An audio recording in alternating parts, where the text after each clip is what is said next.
आज की इस वीडियो में हम डिस्कस करेंगे डिस्प्लेसमेंट रिएक्शंस के बारे में। लास्ट की पिछली 2-3 क्लासेस में हम पढ़ चुके हैं कि केमिकल चेंज के अंदर कोई केमिकल रिएक्शन हो रही होती है और उस केमिकल रिएक्शन जो हो रही होती है केमिकल रिएक्शन, हमें कैसे पता चलता है कि उसके अंदर कोई केमिकल रिएक्शन हो रही है। जब चेंज इन टेम्परेचर हो, चेंज इन स्टेट हो, चेंज इन कलर हो या इवोल्यूशन ऑफ गैस हो। जब ये 4 चीजों में से कोई भी एक चीज होगी तो हम कहेंगे कि उसमें कोई केमिकल रिएक्शन हो रही है। और उसके अंदर हो रही है केमिकल रिएक्शन को हम इक्वेशन की फॉर्म में कैसे रिप्रेजेंट करते हैं और उस केमिकल इक्वेशन को बैलेंस करना क्यों जरूरी है और कैसे बैलेंस करते हैं और उनके स्टेट को कैसे दिखाते हैं। सॉलिड के लिए एस दिखाते हैं, एस लिखते हैं। लिक्विड के लिए एल दिखाते हैं, लिखते हैं। गैस के लिए जी लिखते हैं और एक्वस के लिए ए क्यू लिखते हैं। एक्वस का मतलब होता है किसी भी चीज का पानी के अंदर सॉल्यूशन। फिर देन हमने देखा टाइप्स ऑफ केमिकल रिएक्शन में। टाइप्स ऑफ केमिकल रिएक्शन में हमने कॉम्बिनेशन रिएक्शन देखा। कॉम्बिनेशन रिएक्शन में क्या होता था, जब दो या दो से ज्यादा रिएक्टेंट आपस में कंबाइन होकर एक सिंगल प्रोडक्ट बनाते थे तो हम कहते थे कॉम्बिनेशन रिएक्शन है। फिर हमने डिकम्पोजिशन रिएक्शन के बारे में पढ़ा। डिकम्पोजिशन रिएक्शन में क्या होता था, एक सिंगल प्रोडक्ट क्या होता था, डिकम्पोज होता था, ब्रेक होता था, more than one products form करता था, ब्रेक करता टूटता था। तो वो भी हमने देखा। डिकम्पोजिशन रिएक्शन में 3 तरह की डिकम्पोजिशन देखी थी। थर्मल डिकम्पोजिशन, इसमें हीट एनर्जी के द्वारा डिकम्पोजिशन हो रही हो, ब्रेक हो रही हो, गर्म करने पे कोई चीज ब्रेक हो रही हो। फिर हमने इलेक्ट्रिक डिकम्पोजिशन देखी जिसमें पानी को हम इलेक्ट्रिसिटी की मदद से ब्रेक करवा रहे थे। फिर हमने फोटोलिटिक डिकम्पोजिशन देखी जिसमें हम क्या करते हैं, सनलाइट को एज ए दे रहे थे और वो रिएक्शन आगे हो रही थी। सिल्वर क्लोराइड और सिल्वर ब्रोमाइड, सिल्वर और ब्रोमीन और क्लोरीन में टूट जा रहे थे। उसको व्हाइट और ब्लैक फोटोग्राफी में यूज करते हैं, वो बहुत इंपॉर्टेंट है फोटोलिटिक डिकम्पोजिशन रिएक्शन। तो हमने डिकम्पोजिशन अच्छे से पढ़ ली थी। आज हम डिस्कस करेंगे डिस्प्लेसमेंट रिएक्शन के बारे में। तो डिस्प्लेसमेंट रिएक्शन को पढ़ने से पहले हमें एक चीज के बारे में पता होना चाहिए जो कि मैंने आपको लास्ट क्लास में बोली थी, मेटल रिएक्टिविटी सीरीज। तो ये मेटल रिएक्टिविटी सीरीज क्या होती है इसको देख लेते हैं आज। Metal reactivity series. तो जो मेटल रिएक्टिविटी सीरीज होती है वो एक ग्रुप ऑफ एलिमेंट्स है, सीरीज है, जो हमें बताते हैं कि कौन ज्यादा रिएक्टिव है, कौन कम रिएक्टिव है, कौन ज्यादा ताकतवर है, कौन कम ताकतवर है। जो टॉप पे रहता है, जो ऊपर रहता है वो ताकतवर रहता है और जो उसके नीचे रहता है वो उससे कमजोर रहता है। तो हमें याद रखनी है यहाँ से। तो मेटल रिएक्टिविटी सीरीज क्या है ये आपको याद होनी चाहिए।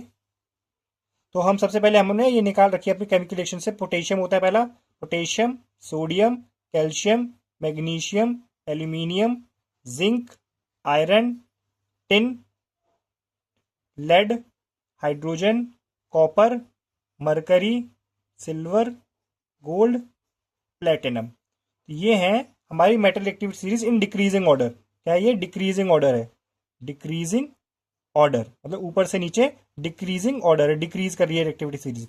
तो पोटेशियम की रिएक्टिविटी इन सबसे ज्यादा है, सोडियम की रिएक्टिविटी इन सबसे ज्यादा है, कैल्शियम की रिएक्टिविटी इन सबसे ज्यादा है। तो होता क्या है मेटल रिएक्टिविटी सीरीज में, या होता क्या है, एक मेटल दूसरे मेटल को उसके सॉल्ट सॉल्यूशन से डिस्प्लेस कर देता है और उसी को नाम दे दिया है हमने डिस्प्लेसमेंट रिएक्शन। तो क्या लिखते हैं, डिस्प्लेसमेंट रिएक्शन को डिफाइन ऐसे करते हैं, chemical reaction in which a more reactive metal displace the less reactive metal from its salt solution. उसके सॉल्ट सॉल्यूशन से उसको डिस्प्लेस कर दे, बाहर निकाल के फेंक दे, बाहर निकाल दे, उसका होता है, वो कहलाती है डिस्प्लेसमेंट रिएक्शन। इसका एक एग्जांपल हम लेते हैं, जैसे हम ले लेते हैं सोडियम, सोडियम नहीं लेते हम, चलो सोडियम, हाँ चलो सोडियम NaCl ले लेते हैं, Na। और हम ले लेते हैं कोई जिंक क्लोराइड, ZnCl2। जब सोडियम और जिंक क्लोराइड के बीच में हम रिएक्शन कराएंगे तो होगा क्या, अब देखो सोडियम आता है ऊपर और जिंक आता है उसके नीचे, मतलब सोडियम ताकतवर है और जिंक कमजोर है। तो सोडियम क्या करेगा, इस जिंक को हटा देगा यहां से और ये जिंक बाहर निकल जाएगा और खुद क्लोराइड के साथ जुड़ जाएगा। तो बना लेगा ये NaCl बना लेगा और जिंक को इसने बाहर फेंक दिया और जिंक भाई साहब इधर आ गया अलग। तो क्या किया, सोडियम ने जिंक को उसके सॉल्ट सॉल्यूशन से बाहर कर दिया और खुद क्लोराइड के साथ जुड़ गया। और देखो इक्वेशन बैलेंस नहीं है तो इधर 2 लगाओगे तो 2 सोडियम इधर हो गए, 2 क्लोरीन इधर, तो क्लोरीन तो बैलेंस हो गया। बट अब 2 सोडियम इधर हो गए तो इधर भी 2 से मल्टीप्लाई करना पड़े तो सोडियम भी 2 हो गए। अब इधर देखो, हाँ बस अब देखो ये बैलेंस है, जिंक इधर एक जिंक इधर, तो ये बैलेंस केमिकल इक्वेशन होगी। इसी तरीके से और एग्जाम्पल देखो, जैसे हमारे पास होता है, हम ले सकते हैं और एग्जाम्पल, हम आयरन ले लेते हैं, SO4, फेरस सल्फेट है हमारे पास, और हमने ले लिया पोटेशियम। तो क्या होगा, पोटेशियम ज्यादा रिएक्टिव है आयरन से, तो आयरन क्या, पोटेशियम क्या करेगा, आयरन को इसके सॉल्ट सोल्यूशन से हटा देगा, तो K2SO4 पोटेशियम सल्फेट बन जाएगा, और आयरन भाई साहब बाहर आ जाएंगे। इसको बैलेंस करना है, यहाँ पे बैलेंस कर दो, ये बैलेंस होगी केमिकल इक्वेशन। तो इस तरीके से आप क्या कर सकते हो, आप केमिकल इक्वेशन को लिख सकते हो। आपको अगर एक मेटल दे दिया जाए और एक सॉल्ट सॉल्यूशन दे दिया जाए और आपसे पूछा जाए कि क्या प्रोडक्ट बनेंगे, तो आप उसको इस रिएक्शन की डेफिनेशन के हिसाब से दे सकते हो, और उसके लिए आपको ये मेटल एक्टिविटी सीरीज बहुत अच्छे से याद होनी चाहिए।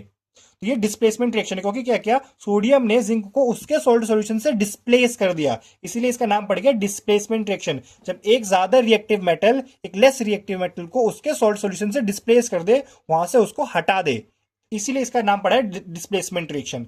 इसी से मिलती जुलती हमारी एक और केमिकल रिएक्शन है, और आज हम उसको भी डिस्कस कर लेते लगे आप, वो होती है डबल डिस्प्लेसमेंट रिएक्शन। कौन सी है, डबल डिस्प्लेसमेंट रिएक्शन। तो चौथी नंबर पे आती है double displacement, double displacement reaction, displacement reaction. Double displacement reaction में क्या होता है, जैसे हमने डिस्प्लेसमेंट में देखा कि एक मेटल दूसरे मेटल को उसके सॉल्ट सॉल्यूशन से क्या कर देता है, डिस्प्लेस कर देता है। बट डबल डिस्प्लेसमेंट का मतलब यहां पर दो बार डिस्प्लेसमेंट होगी। दो बार डिस्प्लेसमेंट से मतलब इसका कहने का मतलब है, इसको देखो डिफाइन करो, केमिकल सीरीज यही याद रखनी है। तो क्या होगा, chemical reaction, chemical reaction in which exchange of ions occurs। वो रिएक्शन जिसमें एक्सचेंज ऑफ आयंस का एक्सचेंज हमें देखने को मिले, और ये एक्सचेंज क्या होता है, दो बार होता है, इसलिए इसको डबल डिस्प्लेसमेंट बोल देते हैं। देखो जैसे हमारे पास है सोडियम क्लोराइड है, और हमारे पास है जिंक सल्फेट है। तो हमने क्या किया, इन दोनों को रिएक्ट कराया। अब हमें पता है सोडियम ज्यादा रिएक्टिव है जिंक से, तो क्या करेगा, सोडियम जाएगा और जिंक को हटा देगा। तो सोडियम तो चला जाएगा सल्फेट के पास, हटा दिया उसने उसको सॉल्यूशन से, तो Na2SO4 इसने बना लिया। और जिंक जो भाई साहब बचे थे वो आ जाएंगे इस क्लोरीन के पास जुड़ जाएंगे, तो जिंक भाई साहब अकेले नहीं रहेंगे, यहां बना लेंगे जिंक क्लोराइड, और हमें इसको बैलेंस करना है, हमने इसको बैलेंस कर दिया। तो ये डिस्प्लेसमेंट रिएक्शन है, डबल डिस्प्लेसमेंट रिएक्शन, क्योंकि देखो जिंक हटा, एक बार डिस्प्लेसमेंट हुई, और जिंक फिर क्लोरीन के साथ जुड़ा, फिर से डिस्प्लेसमेंट हुई, है ना। तो जिंक भी हटा है और क्लोरीन भी हटा है, तो आयन का एक्सचेंज हो, एक तरीके से एक्सचेंज। आप देखो देखो यहाँ पे एक्सचेंज हो गया, सोडियम जहां पहले क्लोराइड के साथ जुड़ा था वो अब सल्फेट के साथ जुड़ चुका है, और जो क्लोराइड पहले सोडियम के साथ जुड़ा था वो जिंक के साथ जुड़ चुका है। तो यहाँ पे आयंस का एक्सचेंज देखने को मिला हमें, है ना। तो इसीलिए इसको बोलते हैं chemical reaction in which exchange of ions occur is called double displacement, is called double displacement, displacement reaction. और आपको जैसे कि अगर मैं इसका एक एग्जांपल हो, मैं आपको दे सकता हूं आयरन क्लोराइड, और मैंने आपको दे दिया जिंक सल्फेट। अब आपको इसके प्रोडक्ट बताना पता है, आपको पता है कि जिंक है वो ज्यादा रिएक्टिव है आयरन से, जिंक ऊपर आता है, तो जिंक क्या करेगा, आयरन को हटा देगा, तो जिंक तो जुड़ जाएगा क्लोरीन के साथ, और आयरन को जुड़ना पड़ेगा सल्फेट के साथ। ये बैलेंस नहीं है तो बैलेंस कर लो, इधर 2 से मल्टीप्लाई कर दो, आपके पास 2 आयरन हो गए, इधर 2 सल्फेट हो गया। अभी देखो बैलेंस होगी, नहीं अभी ये नहीं बैलेंस हुई, सॉरी क्या हमने किया, तो फेरस सल्फेट उड़ता है, ठीक है, फेरस सल्फेट बना दिया, फेरिक, अच्छा FeCl2 हमें रखना पड़ेगा यहाँ पे, ठीक है, ये बैलेंस हो गई, एक मिनट, हाँ हाँ, अब ये बैलेंस है। तो ये बैलेंस कैलकुलेशन। तो अगर आपको दो रिएक्टेंट दे दिया जाएंगे तो आप प्रोडक्ट अपने आप से बना लोगे। आप क्या कर दोगे, बस उनकी आयंस की पोजीशंस एक्सचेंज कर दोगे।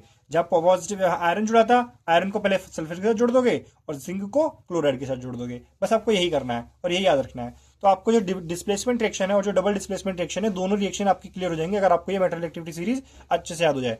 और इसकी ट्रिक याद करने की, मैं तो कोई ट्रिक नहीं याद करता, को बताता बच्चों को भी ट्रिक करने के लिए, अपने जो मैं पढ़ाता हूँ ट्यूशन बच्चों को, मैं उनको यही बताता हूँ कि तुम जैसे ही हमारा वो ट्रेडिशनल मेथड हो, ट्रेडिशनल मेथड से ही चीज़ों को याद करो, वो ज़्यादातर हमारे ज़्यादा लंबे समय तक हमारे दिमाग में बनी रहती है ना। जैसे कि आपने काका का याद किया बचपन में, तो आपने कोई ट्रिक तो याद नहीं करी होगी ना, जैसे पढ़ते हो वैसे पढ़े हैं, तो वो चीज़ हमें अभी कितने सालों से याद रहती है, बहुत सालों तक याद रह जाती है। तो जो ट्रेडिशनल मेथड होते हैं ना, वो हमेशा कारगर होते हैं और वो लंबे समय तक हमारी मेमोरी में रिटेन रहते हैं, और उससे हमारी मेमोरी की जो रिटेंशन पावर होती है वो भी काफ़ी बढ़ जाती है।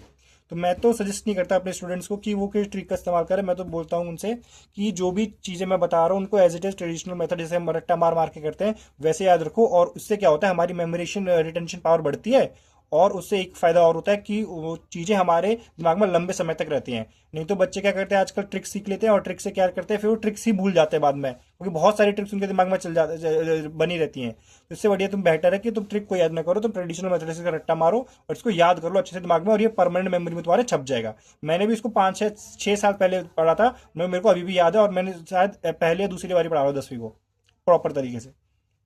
ठीक है, तो ये हो गया आपका displacement reaction, double displacement reaction. अब नेक्स्ट क्लास में हम डिस्कस करेंगे रेडॉक्स रिएक्शन के बारे में।